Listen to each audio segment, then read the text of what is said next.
Right now, a world-renowned chef. It's never been about a number. Again, it was always about, kind of reaching a goal, kind of changing people's perception about not just food, but also, my culture. Chef Richard Sandoval dishes on bringing a blend of cultures to the Valley's culinary scene and opens up about childhood moments he still draws from to this day. Plus, in the chat this week, we're talking finances. You are a couple and you have decided to move in together. Do you think it matters how much he makes, how much she makes, and how much they should contribute to the household? And in tonight's Not Done Yetta. I don't think a restaurant can be around for 39 years without being able to say, we can consistently please our guests and make them want to come back. Meet the woman leading an iconic NYC restaurant. All that and so much more coming up on this Arizona's Family Original with me, Yetta Gibson. So we're going to get to all of that in a bit, but first we have a roundup of updates on some pretty cool guests that we have had on the show so far. You may remember this one. It's all about love and balloons. Pop the Balloon is now on Netflix, folks. The show premiered just a few days ago, and for the very first time, it was live. Now, you might remember the viral show is filmed right here in Arizona. Arizona-based creators Arlette Amuli and BM Matundo are executive producers on this show, but we were the first TV interview they ever did. Okay, so if you weren't married, happily married, would you be on this show? Would you do this and be on there with a balloon, popping them and things like that? Ooh, not me, because I'll probably start crying if somebody told me something. I'm like, dang, I thought my outfit was cute, Yeah. So, I mean, it takes really thick skin to come on a show like this, because everyone, obviously, we all know we're not everyone's type, but to even put yourself out there to be able to take that type of criticism, that's a lot. Yeah, I would not be okay on that show. Congratulations, though, to Arlette and BM on their success. You can watch Pop the Balloon live every Thursday on Netflix. 4 phones for our main form of amusement. We used to walk around the mall for 5 hours with no money. 20 minutes in, we'd be like, oh my God. Should we just get in the van with that guy? She's hilarious. That is Whitney Cummings, and she is coming back to the Valley this weekend. Last time we caught up with her, she was waving the flag at the NASCAR Championship race in November here in Phoenix. This time she's bringing her big baby comedy tour to the Orpheum Theater in downtown Phoenix. Tickets for Saturday's show are still available. Okay, my last question is, which school are you going to choose? I can't tell you yet. Just kidding. Okay, which school? Which team are you going to? Oh, man, I tried. Okay, so we know now Perry High School basketball star Koa Pete is headed to the University of Arizona next year, but right before he made his choice, that big announcement, he sat down one-on-one with me. For context, he is expected to be one of the top picks in the 2026 NBA draft. He hasn't even played 1 minute in college basketball yet. So this full interview airs next week, but before that, we want to give you a sneak peek. I think just as soon as I step on campus, wherever I choose, that's kind of when the real work starts. It's your first year. My goals are to be a one-and-done player, so you got to really get to work, listen to the coaches, listen to the trainers, and just try to become the best version of myself. Yeah, we really talked about so much more you got to watch, including what fuels an 18-year-old to aspire to be one of the greats. The full interview with Koa, again, airs next week. Now to a story about passing on traditions and history through food. Vanessa joins us now with more on the man putting his own spin on Mexican fare. Hello. Hello, it is delicious. Yes. Everybody needs to try this. He has brought that global spin right here to the Valley.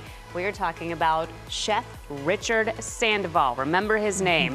He is preserving and amplifying the recipes he grew up with and taking them around the world. What is your guilty pleasure food? You are one of the best of the best. You are very successful. Are you also going out and buying that 25-cent pack of ramen and enjoying it behind closed doors? I am, definitely. But instead of ramen, I buy tacos. Don't let Chef Richard Sandoval's success fool you. This award-winning chef, author, and philanthropist isn't knocking late-night nauseous. Well, I mean, Taco Bell is not bad. Actually, I worked for them, many years back, kind of as a consultant, kind of. You can find his flavors across the globe in luxury resorts like the Four Seasons in Canada, a steakhouse in Morocco, and Panla and Cuisine in Dubai.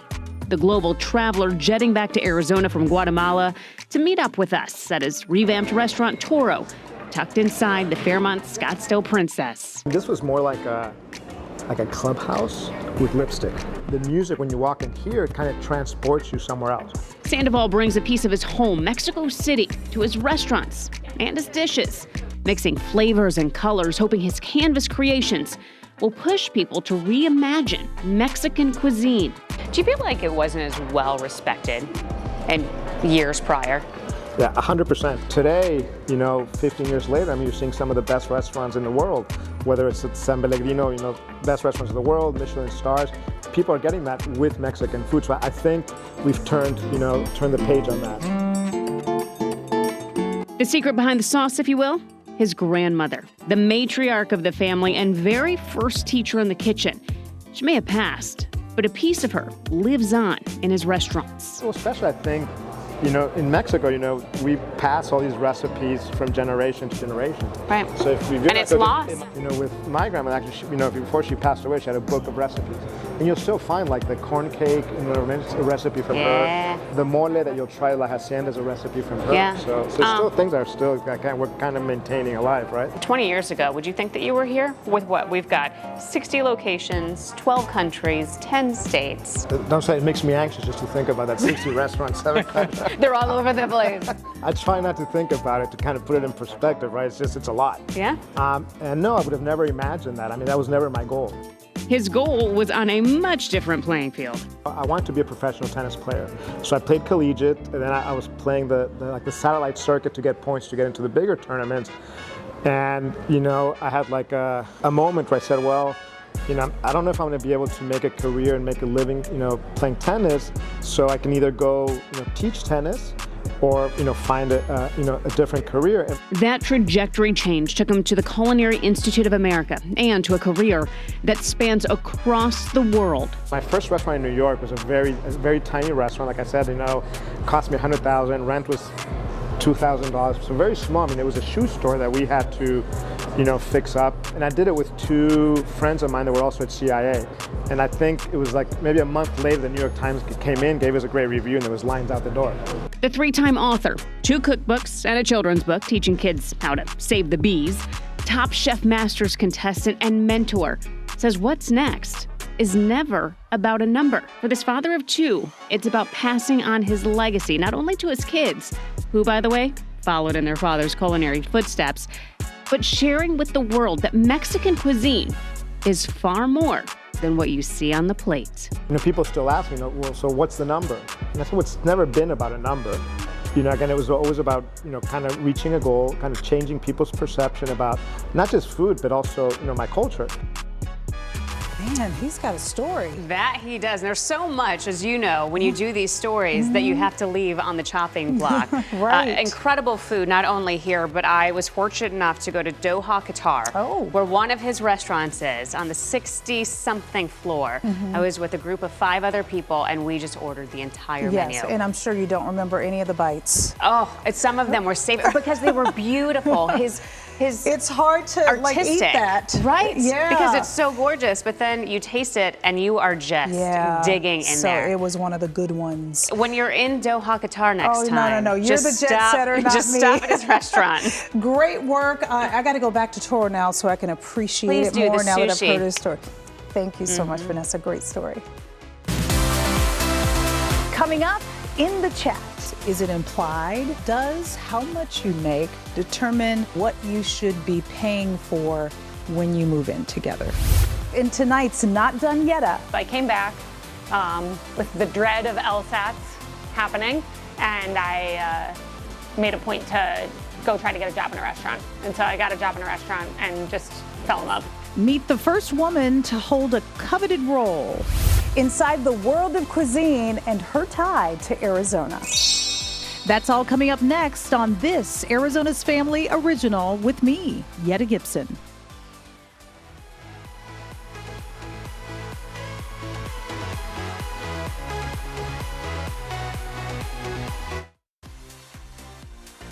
All right, it's time now for In the Chat. And in this portion of the show, we go through some hot headlines and talkers. And I brought this first one to you online. You are a couple and you have decided to move in together. Do you think it matters how much he makes, how much she makes, and how much they should contribute to the household? Whether it's your first time moving in together or maybe your second go round, you're combining households. Are there rules? Is it implied? Does how much you make determine what you should be paying for when you move in together? Ooh, talk to me in the chat. Ooh, it's going to be good. And you had a lot to say about this one. Here are some of your responses. One of you said 50-50 is where you start. And over time, as you live together, it will naturally change to what both parties are comfortable with. Another person said 50-50 and one account for all the bills, and then each person can have their own separate account for what is left over. Others of you were a bit more silly with your responses. Thank you for these. One of you saying, don't do it, it ruins everything. I mean everything. And another one of you said, I prefer men who have their own homes. Period. I live here, you live there, no sharing nothing. All right, so joining me in the chat this week are Simone and Vanessa. Let's get into it. What say you? I like the second answer. What's with your face? Are you moving in with somebody? All I'm gonna say is it depends if marriage is on the table, because I don't think your finances should be combined until there is a legal document. Ooh. But even after legal document, no. Really? No what? No combined finances. money, If I combining. am marrying you, you have your account, I have my account, we have a joint account for the bills. Yeah, but I am not sharing with you. And is this what you're saying as Well, well? my mom has always told me, always keep your own money. You never know when you're gonna need some. Okay, devil's advocate, it's your place too, and no matter where you live, you're gonna have to pay rent. So you're saying True. You don't pay rent when you move in with the boy? I think you should start at 50-50. I like that idea. But for instance, say I want a pool and a garage and a fitness center and all these extras. Right. If that's something that I really want, then maybe I'll be willing to pay a for couple it. extra. But otherwise, Otherwise, it's a split. Yeah, half and half, babe. okay. Yeah. What say you? She's standing on business. I know. She's Yeah. like, I said what I And said. clearly, look, it's worked really well. So I know, no rings on any of these fingers. This one right here needs to work on the poker face. All right, let's talk about TV-inspired trends now. Some people are saying that receding hairlines are now hot. And it's all thanks to the hit HBO show White Lotus. Did you guys watch that? Yes. The new season has wrapped up, as you know, but people are still thirsting over actor Walton Goggins in the show. People online are saying, quote, the fact that he's embracing it rather than hiding it also adds to the attractiveness. We took a poll in the newsroom. We had some mixed feelings about this one. But what about you both? I'm all about people owning whatever it is, Right. own it. So I do understand that part. But receding hairlines, good for you, not for me. I think they can work depending on who it is. I think he's hot. Yeah, I think he's hot. As long as you rock it, it's fine. Exactly. It's a confidence thing. Right. Do you agree, though, that whatever's on TV, or not everything, but some things, if it's cool on TV, it's cool in the real life? I think so. I think people follow that guideline, right? Because I think if he were a regular human out at AJ's looking in the wine section, I don't know if he would It's so true. get as much attention as if he's on White Lotus. And like one of the themes this season was like all these bald guys in Thailand. They kept talking about all the rich bald guys in Thailand. So maybe they were playing into that. But now all of a sudden I'm like, wait, bald guys in Thailand? Do I want to go to Thailand?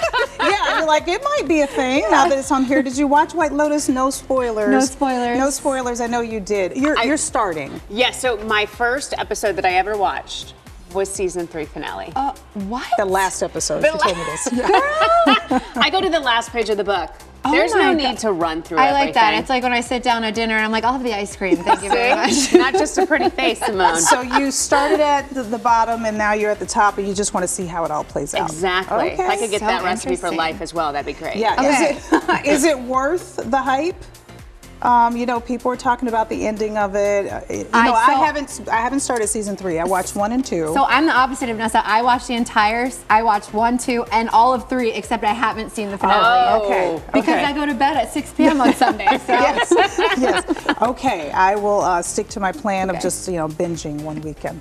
All right. Speaking of embracing natural changes, we're talking about the bald look. Influencer Alex Earl says no one cares, and here's what she means. The influencer says she went makeup free for one weekend in New York, and check this out. She suffers from severe acne, but she says nobody even noticed. She called the whole experience liberating. So my question to you is it all in our heads? Are we our own worst enemy?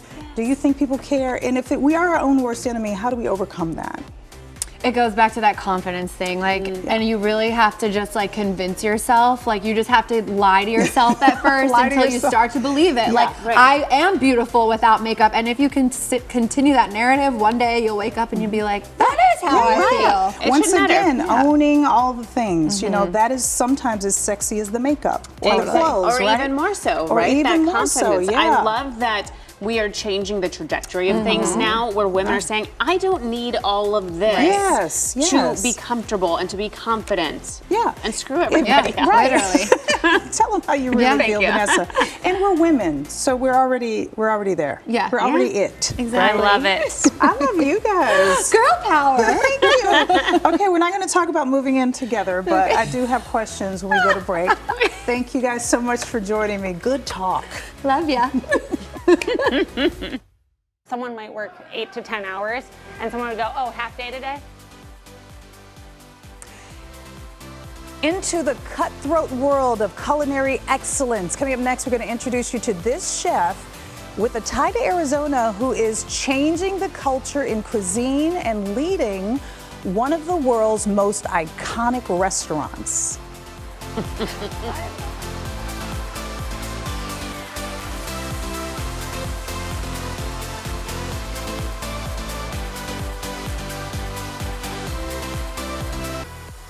In tonight's Not Done Yetta, a dive into one of the most iconic restaurants in the world. Manhattan's Union Square Cafe isn't just any restaurant, it's an institution. Opened in 1985, it was the start of restaurant guru Danny Myers's empire.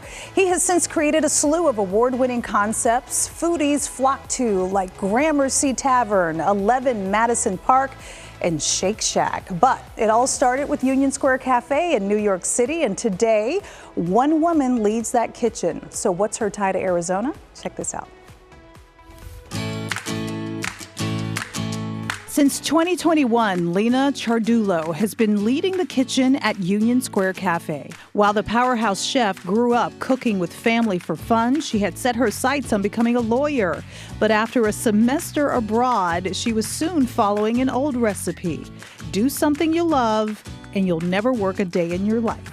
I went to Rome, experienced the city through the lens of food, and I realized that that was unique and other people weren't doing that. And that's what made me think, this might be more to me than just I like to eat. It might actually have more to it. This might be a thing. And this might be a thing. So I came back with the dread of LSATs happening, and I made a point to go try to get a job in a restaurant. And so I got a job in a restaurant and just fell in love. The rest is history. Yeah. One of her first big tastes of the culinary world was in the Sonoran Desert. Tell me about your time in Arizona. I had a brief stint in Tucson, Arizona. I worked at the Primo there. Because it was a smaller restaurant, I worked every single station. I got to do everything. I wasn't just stuck in a prep kitchen. The Primo gig, a launch pad to the Manhattan culinary world where Lena continues to bring her fresh flair to the kitchen. You're confident about every plate that comes out on these tables. I mean, yes, of course. I'm very confident that my team knows exactly what the quality criteria of every dish is, and that against all odds of, triple seating the room or whatever else is happening, I don't think a restaurant can be around for 39 years without being able to say we can consistently please our guests and make them want to come back. Executive chef at Union Square Cafe is a coveted position. Lena, only the fourth to tackle the role, sliced through the glass ceiling. And you're the first woman to hold the job here. I am. Yeah, how does that feel? Both like, wow, that feels historic, and also like, it's not really a big deal. But when it does make me feel really great is when I think about when I first moved to the city and then I was looking for jobs. Yeah. The idea of telling that person, hey, you're gonna be the first female executive chef of Union Square Cafe, it's not so much that it blows my mind now, but it would blow her mind. What kind of executive chef are you? I think the job of an executive chef in a restaurant that's as iconic as this and as big as this is to have a really large, broad view. If all I thought about was if the food is perfect on each plate and I stood there at the pass physically myself handling each plate, one, it would undermine my team and they wouldn't have any room for growth because that really should be something that they're able to do. And two, it would mean that I'm not paying attention to so many other aspects of the business because I have this huge blind spot. Running a renowned kitchen is high pressure, juggling long hours and sky-high standards, but Lena strives to find a balance. I think that it's important to set examples for the people who are coming up because when I look at a lot of people who I admired, one of the reasons why they got where they did is because they were working constantly. Someone might work 8 to 10 hours and someone would go, oh, half day today? And it's not helpful. Right. Whereas now if people are actually supporting stuff, you can say, if you can get the job done well and as little time as possible and go enjoy your life, yeah, that's a blessing. I'm happy for you. This is an iconic place. Yeah. Is there any pressure because of that alone? Just being Always. Yeah. But I think, I am guessing, most people who are really successful, the pressure comes from yourself. Yeah. I think that's true for where my head's at. Yeah. And in terms of ultimate goal of where I go from here, who even knows? Yeah. Be a great mom, be there for my husband as a spouse, and be able to maintain my career. If I can do those 3 pillars, I think I'll be pretty happy with it. She is awesome, and it's a milestone year for Union Square Cafe. The restaurant turns 40 in the fall. Thank you so much for joining us for this Arizona's Family Original. You can connect with me on Instagram. Our show's handle is down below. There you're going to get an exclusive sneak peek to behind-the-scenes content, all the stuff you see on the show, and you can weigh in for our In the Chat segments as well. We'll see you again next week.